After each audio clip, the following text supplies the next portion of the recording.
मैं गागर में सागर पत्रिका के लेखक और गागर में सागर हिंदी क्लासेस में आपका स्वागत है, अभिनंदन करता हूँ।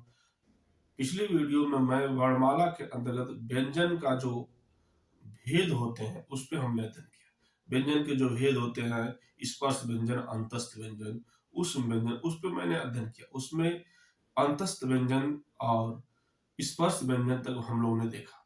आज उसके आगे हम बात करेंगे कि उष्म व्यंजन क्या है, जिसके अंतर्गत कौन कौन वर्ण आते हैं। आज हम टॉपिक लेकर आए हैं उष्म व्यंजन। उष्म व्यंजन, उष्म व्यंजन, उष्म व्यंजन क्या है? तीसरा का भेद जो है उष्म व्यंजन। उष्म व्यंजन क्या होता है, इस पर हम बात करते हैं। उष्म व्यंजन कह रहा है कि जिन व्यंजन वर्णों का हम उच्चारण करते हैं, तो उच्चारण करते समय हमारे मुख में हवा के रगड़ या घर्षण के कारण हवा के रगड़ या घर्षण के कारण मुख से क्या निकलती है? उष्मा निकलती है, गर्मी निकलती है, जिसको हम उष्म व्यंजन कहते हैं। इसमें आपके चार वर्ण आते हैं, स, स, स और ह। यही चार अक्षर उष्म व्यंजन के अंतर्गत आते हैं। उष्म व्यंजन किसे कहते हैं? आपने सुना कि जिन व्यंजन वर्णों का जिन व्यंजन जिन व्यंजन वर्णों का उच्चारण करते समय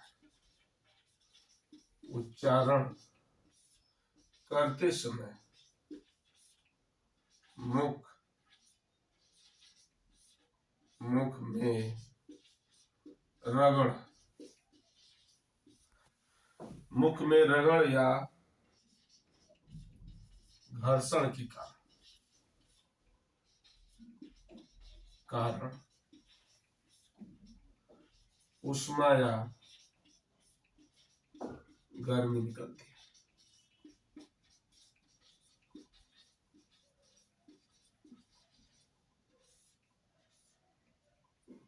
उष्मा या गर्मी निकलती है। ये ध्यान दीजिए, चार वर्ण जो होते हैं उस व्यंजन के अंतर्गत आते हैं।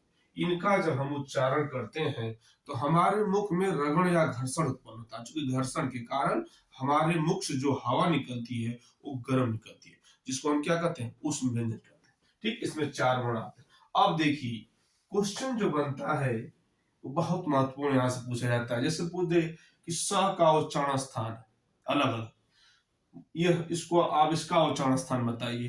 तो इसको हम जो उच्चारण स्थान उसको तालव्य से करते हैं। कौन सा करते हैं? तालव्य से। इसको क्या कहते हैं? मूर्धन्य से। इसको क्या कहते हैं? दंत्य से।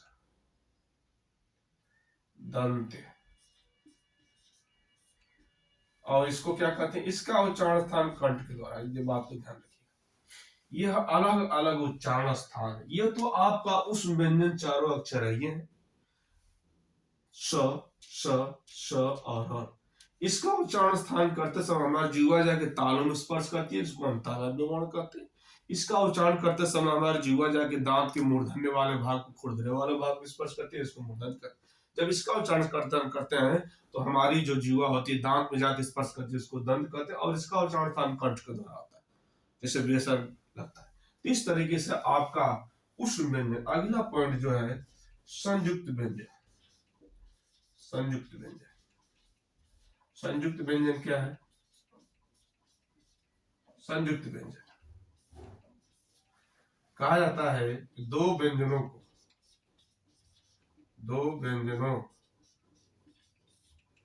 को संयुक्त करके बनाया गया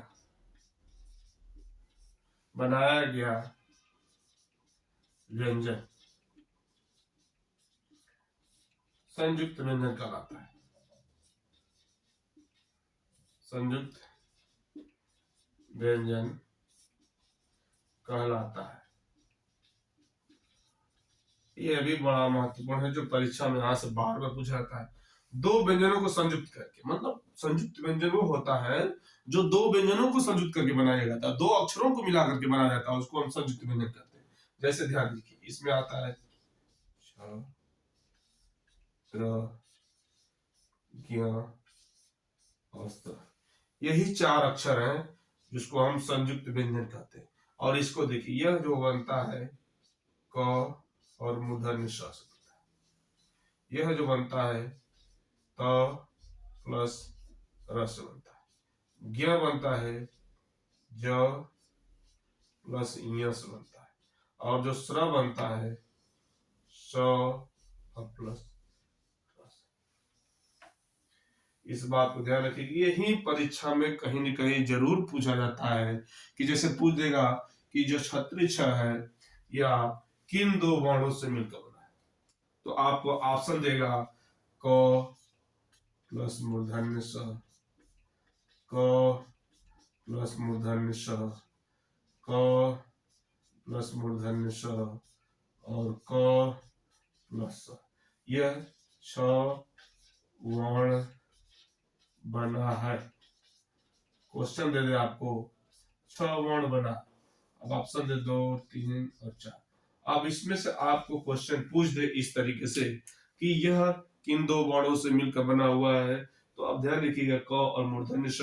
इस तरीके से आपको जानना होगा। यह बहुत महत्वपूर्ण परीक्षा में है, चाहे टीजीटी हो, चाहे पीजीटी हो, चाहे टेट हो, चाहे सुपर टेट हो, सब में, हर कहीं न कहीं प्रतियोगी परीक्षा में, चाहे पुलिस में हो, चाहे एसएससी जीडी का हो,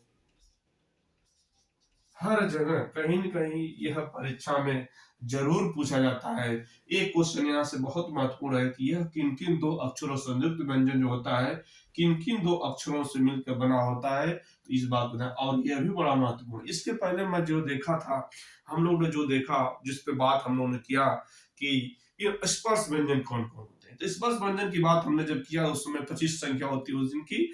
और स्पर्श व्यंजन का जो प्रत्येक वर्ग होता है, जिसको हम वर्गीय व्यंजन के नाम से भी जाना जाता है, उसमें 5 संख्या कंठ, तालव्य, मूर्धन्य, दंत और ओष्ठ, ये 5, और हर 5 वर्ग, क वर्ग, च वर्ग, ट वर्ग, त वर्ग और प वर्ग जो होते हैं, वो हर अलग अलग उच्चारण स्थान होते हैं, जिसको हमने पहले बात कर चुका। आज उसके बाद उस अंतस्थ व्यंजन, अंतस्थ व्यंजन के अंतर्गत हम लोगों ने जो पढ़ा था, अंतस्थ व्यंजन के अंतर्गत, अंतस्थ व्यंजन के अंतर्गत, अंतस्थ व्यंजन के अंदर हम लोग जो य, र, ल और व, य, र, ल पे हम लोग जो बात किए थे, ये अलग अलग उच्चारण स्थान भी होता है। इस बात को ध्यान रखिएगा, अभी जो हम बात करेंगे, लेकिन फिर भी जान लीजिए जिसका उच्चारण स्थान कहाँ से होता है। इसका उच्चारण स्थान तालव्य से होता है, इसका उच्चारण स्थान मूर्धन्य से होता है, इसका स्थान दंत से होता है, और इसको हम दंतोष्ठ भी कहते हैं। वह, यह विदेशी वर्ण है दंतोष्ठ। व और फ दो अक्षर आते हैं दंतोष्ठ के अंतर्गत। यह मूर्धन्य जिसका र कहते हैं, यह दंत है, ल का उच्चारण स्थान होता है। इसको पार्श्विक भी कहते हैं, ये भी ध्यान रखिएगा, पार्श्विक, पार्श्विक ल को कहा जाता है। तो इस तरीके से यह अलग अलग उच्चारण स्थान भी, ठीक है ना। तो इस पे हमने बात कर लिया। इसके बाद हम उस व्यंजन की बात की जिसके अंतर्गत, जिनका उच्चारण करते समय हमारे मुख से ऊष्माग्रहणी करती है। जब इसकी हमने परिभाषा बताया था अंतस्थ व्यंजन की, तो उच्चारण करते समय हमारे अंदर से बाहर की ओर जो एक शक्ति लगती है, उसको अंतस्थ व्यंजन कहते हैं। इसके बाद संयुक्त व्यंजन की बात की है। संयुक्त व्यंजन में दो वर्णों संयुक्त करके जो बनाया गया व्यंजन था, उसको हम संयुक्त व्यंजन कहते हैं। इसमें आके छ, त्र, ज्ञ और स्र आता है, इसमें क दो दो अक्षरों के योग से मिलकर बना होता है। तो यह आपका व्यंजन का मुख्य मुख्य जो भेद थे, उसकी बात हम उस पे हमने आज चर्चा किया। इसके बाद अगला पॉइंट हम आते हैं अनुस्वार। अनुस्वार, इसका चिन्ह होता है। यह बहुत महत्वपूर्ण टॉपिक है, जान लीजिए अनुस्वार क्या है, ठीक है। बहुत महत्वपूर्ण टॉपिक, परीक्षा के दृष्टिकोण से बहुत ही महत्वपूर्ण। यह एक स्वतंत्र वर्ण है, स्वतंत्र वर्ण, स्वतंत्र वर्ण, ठीक है ना। उच्चारण कहां से होता है इसका? उच्चारण नासिका से होता है। इसका उच्चारण स्थान कहां से होता है? नासिका से होता है, मतलब नाक से होता है। यह एक स्वतंत्र वर्ण है, ध्यान रखिएगा, स्वतंत्र वर्ण है जिसका उच्चारण स्थान कहां से होता है? नासिका से होता है। इसके उच्चारण में, इसके उच्चारण में नाक से अधिक अधिक श्वास निकलती है,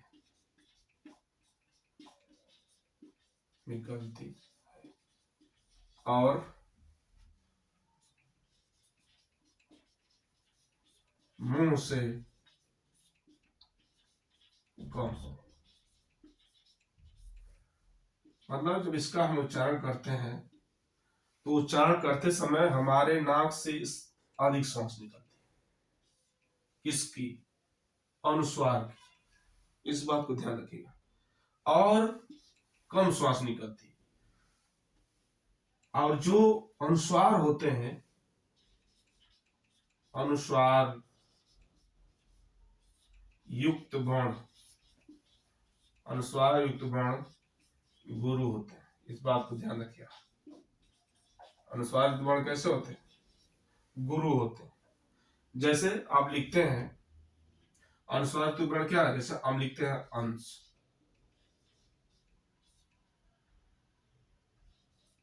अंगद, ठीक है, अंगद लिखिए, पंच इत्यादि। अब ध्यान दीजिए, जिस वर्ण पर अनुस्वार लगा होता है, यही कहता है कि जिस वर्ण पर अनुस्वार लगा होता है वो वर्ण क्या कहलाता है? गुरु कहलाता है। जिसका चिन्ह गुरु का होता है, यह सकार और एक। तो इस तरीके से, और एक चीज और महत्वपूर्ण बात है इसकी, कि जो अनुस्वार होते हैं वो तत्सम शब्द में, तत्सम शब्द में प्रयोग किए जाते हैं।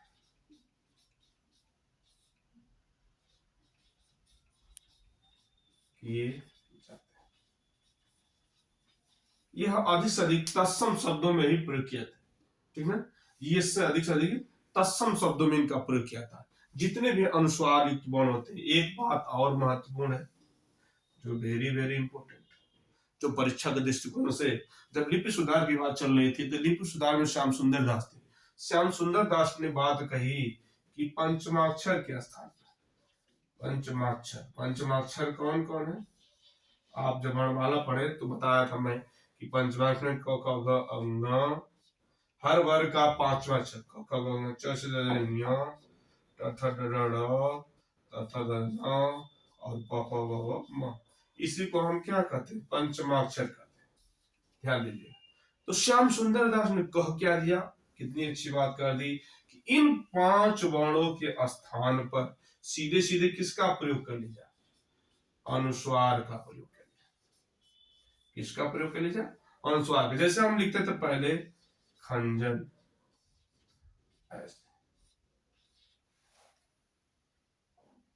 ठीक। अब देखिए यहां पर य आ गया, ध्यान दीजिएगा, य आ गया, और यह क्या है? पंचमाक्षर। तो इसी के स्थान पर श्याम सुंदर दास ने कहा, श्याम सुंदर दास, श्याम सुंदर दास, श्याम सुंदर दास ने क्या कर दिया कि इसी के स्थान पर अब अनुस्वार का प्रयोग कर लिया। यह आपका क्या हो गया? खंजन। अब यही अनुस्वार का प्रयोग किया। तो मतलब पंचमाक्षर के स्थान पर अनुस्वार का प्रयोग करने की बात सलाह कौन दिया था? श्याम सुंदर। यह परीक्षा में हर जगह कहीं न कहीं प्रतियोगी परीक्षा में पूछा जाता है कि अनुस्वार, पंचमाक्षर के स्थान पर अनुस्वार प्रयोग करने का सर्वप्रथम प्रयास किसने किया था? तो श्याम सुंदर दास ने किया था, जिनकी रचना का नाम है, आप जानते हैं, हिंदी कोविद रत्नमाला, जिन्होंने इतिहास लिखा था, ठीक है। इसके बाद फिर हम आते हैं नंबर 2, आपका विसर्ग आता है, ठीक है। इसका भी प्रयोग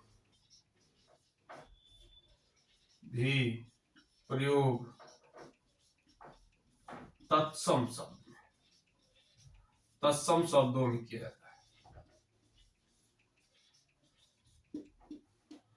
अब प्रश्न ये बनता है बार बार, तत्सम शब्द आ रहा, तत्सम शब्द है क्या चीज? तत्सम शब्द वे शब्द होते हैं जो संस्कृत से आए हुए शब्द होते हैं। कहां से शब्द आए होते हैं? संस्कृत से। और हिंदी में ज्यों का त्यों प्रयोग किए जाते हैं। उनके शब्दों में कोई चेंजिंग या कोई परिवर्तन नहीं, ज्यों का त्यों रख दिए जाते हैं, इसलिए उसको हम तत्सम शब्द कहते हैं।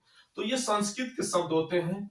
विसर्ग, उस जो विसर्ग होता है जिसको आप चिन्ह कहते हैं, ऐसे ये विसर्ग का चिन्ह है, बात को ध्यान रखिएगा। तो यह तत्सम वाले शब्दों में ही प्रयोग किया जाता है, ठीक है। अब उच्चारण कहां से इसका होता है, ध्यान रखिएगा, ये बड़ा महत्वपूर्ण है, जो परीक्षा में पूछा जाता है। इसका उच्चारण स्थान कहां है? इसका उच्चारण स्थान कंठ होता है। कहां होता है? कंठ होता है। इसका उच्चारण स्थान क्या होता है? यह कंठ होता है। ध्यान रखिएगा इस बात को, यह भी वर्ण, यह भी वर्ण स्वर के बाद आते हैं। यह भी वर्ण कहां आते हैं? स्वर के बाद। ये भी वर्ण कहां आते हैं? स्वर के बाद ही आते हैं, जिसका उच्चारण, ये ध्यान रखिएगा। अगली पॉइंट जो है, हिंदी में, हिंदी में ह की तरह, ह की तरह इनका प्रयोग होता है। इनका प्रयोग हिंदी में ह की तरह होता है, इस बात को ध्यान रखिएगा, ठीक है। जैसे आप लिखते हैं स्वतः, स्वतः, देखिए हिंदी में ह की तरह क्या था, लिखा तो गया है विसर्ग, लेकिन हम पढ़ क्या रहे हैं? स्वतः ह। जैसे हम लिखते हैं दुख, दुख, ठीक ना। जैसे हम लिखते हैं प्रातः, लिखा गया है विसर्ग, लेकिन हम इंडिकेट किसकी तरफ कर रहा है? ह की तरह।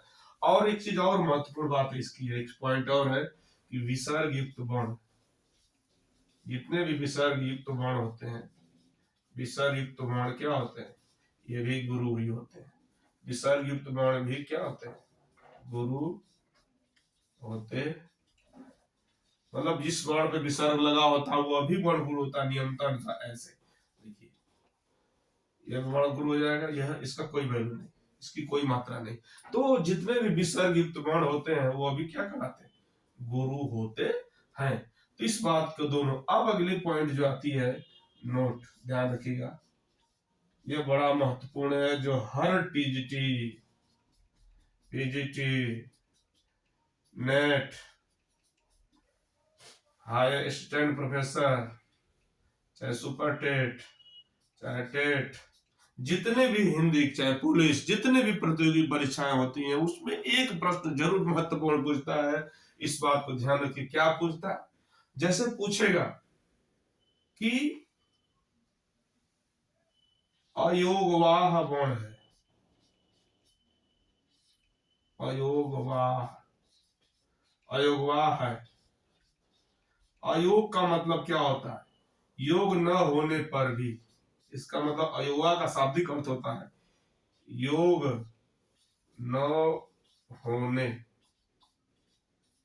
पर भी साथ रहे। योग न होने पर भी क्या रहे? साथ है। इसको हम अयोगवाह कहते हैं। क्या कहते हैं? अयोग, मतलब योग न होने पर भी साथ जो रहे उसको अयोगवाह कहते हैं। अयोगवाह में कौन कौन वर्ण आता है?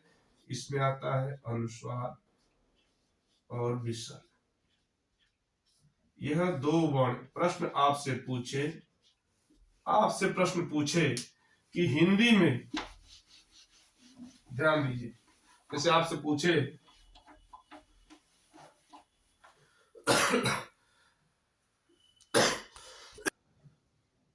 अयोगवाह, प्रश्न आपसे पूछे हिंदी में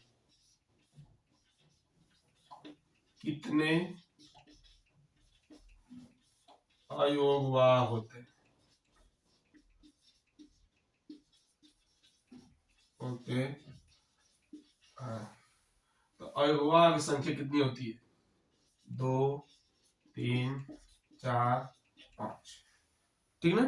तो हिंदी में इस बात को ध्यान रखिएगा, हिंदी में अयोवाग संख्या 2, जिसको हम कहते हैं अनुस्वार और विसर्ग अ। यही दो अक्षर अनुस्वार, यह अनुस्वार और विसर्ग। अगर अनुस्वार हिंदी में भी लिख दे तो ये बात मत रहिए अंग न दे, क्योंकि अब ध्यान से देखिए, नोट जो महत्वपूर्ण बात है, जो अनुस्वार होता है, अनुस्वार और विसर्ग, अनुस्वार और विसर्ग, ठीक ना, ये दोनों न तो स्वर होते हैं और न ही व्यंजन, किंतु स्वर की सहायता से,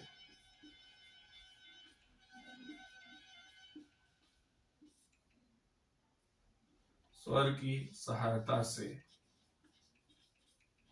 बोले जाते हैं, बोले जाते हैं।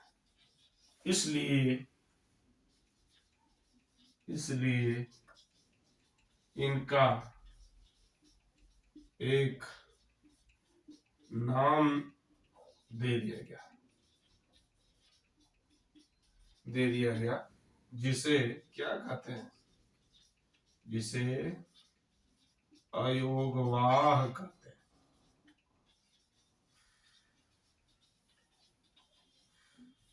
आपको मैं बताया कि अयोगवाह कहते किसे, अयोगवाह मतलब होता है जो योग न होने पर भी साथ दे, उसको साथ रहे, उसको हम अयोगवाह कहते हैं। तो प्रश्न मीन मुख्य बात यहाँ पे है कि अयोगवाह की संख्या कितनी होती है, तो अयोगवाह की संख्या 2 होती है, जिसको अनुस्वार और विसर्ग कहते हैं।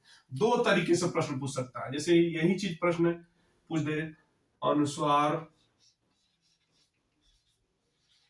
अनुस्वार है, नंबर 1 स्वर, नंबर 2 व्यंजन, दोनों, और चौथा है अयोगवाह।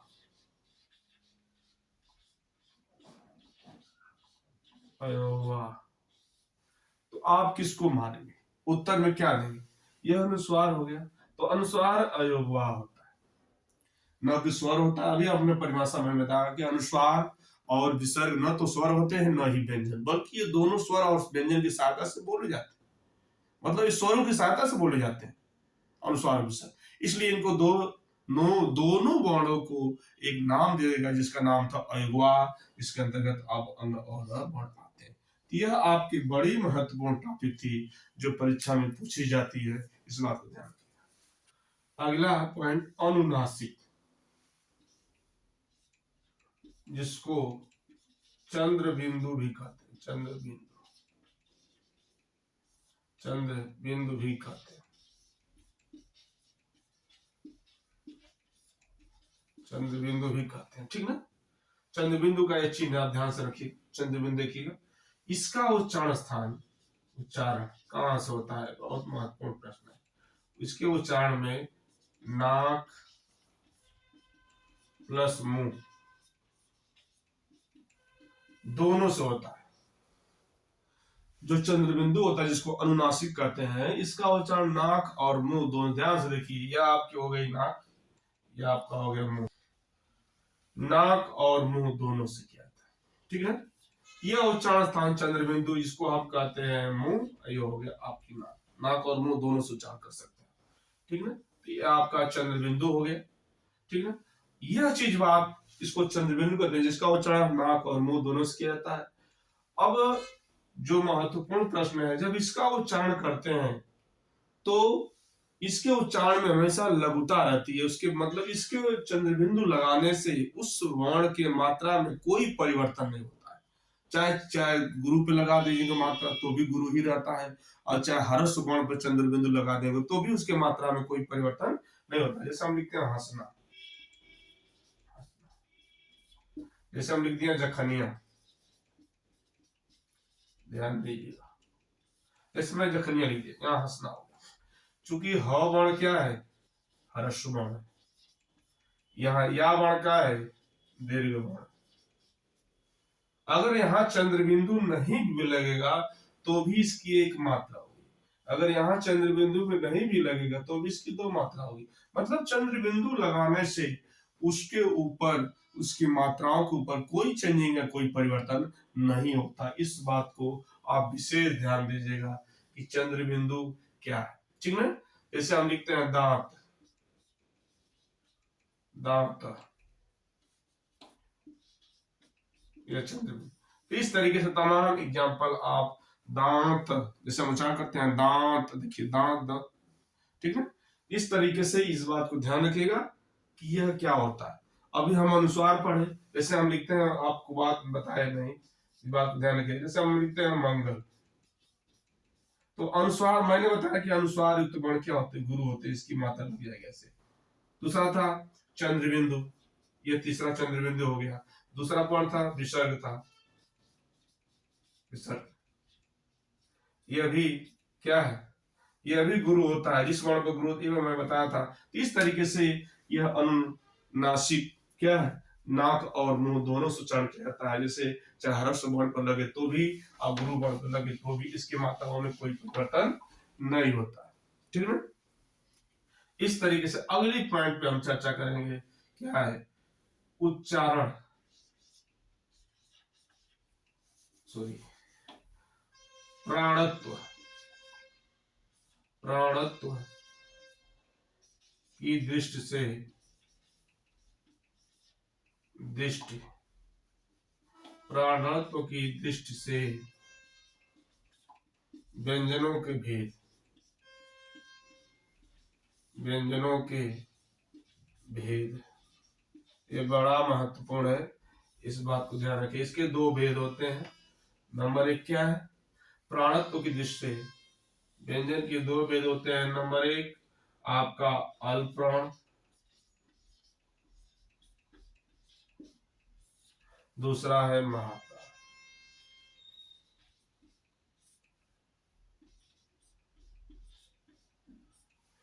दूसरा पॉइंट वन, दूसरा पॉइंट इसका आता है नाद की दृष्टि से, दृष्टि से व्यंजनों के भेद,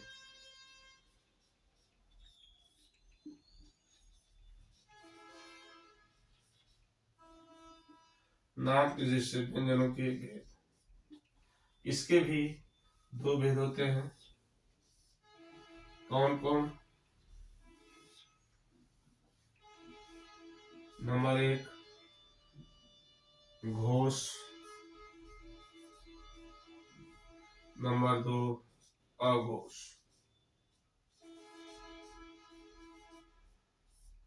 इसको सघोष भी कह सकते हैं, घोष को ही सघोष भी कहा जाता है, ठीक है। इस तरीके से अल्प प्राण और महाप्राण, ठीक है। और सघोष और घोष क्या है, इस पे थोड़ी सी चर्चा कर लेते हैं। क्या है अल्प प्राण, अल्प मीन्स होता है थोड़ा, प्राण मीन्स क्या होता है, वायु या हवा।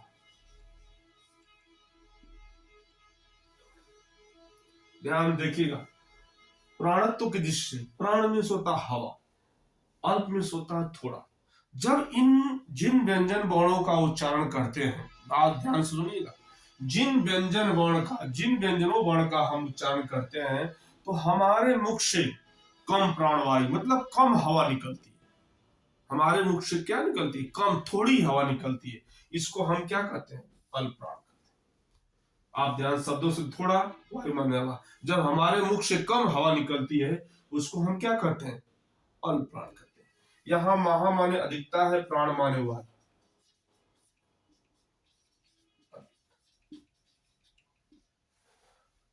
जब जिन व्यंजन वर्णों का उच्चारण करते समय हमारे मुख से अधिक प्राणवायु निकले, उसको हम क्या कहते हैं? महाप्राण कहते हैं। अब प्रश्न यह बनता है कि आखिर कौन कौन अक्षर जो हैं अल्प प्राण के अंतर्गत आते हैं और कौन कौन से अक्षर महाप्राण के अंतर्गत आते हैं, उस पर हम चर्चा करें। अल्प प्राण की मैंने परिभाषा बता ही दिया, ठीक है। कौन कौन अक्षर अल्प प्राण आते हैं, कौन कौन महाप्राण आते हैं, उस पर हम चर्चा करते हैं।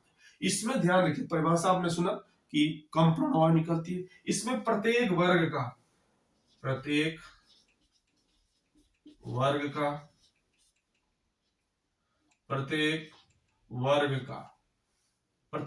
का पहला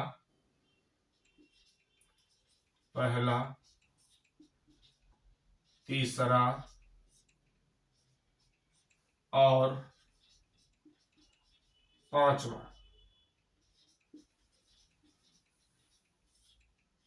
पांचवा वर्ण प्लस अंतस्थ व्यंजन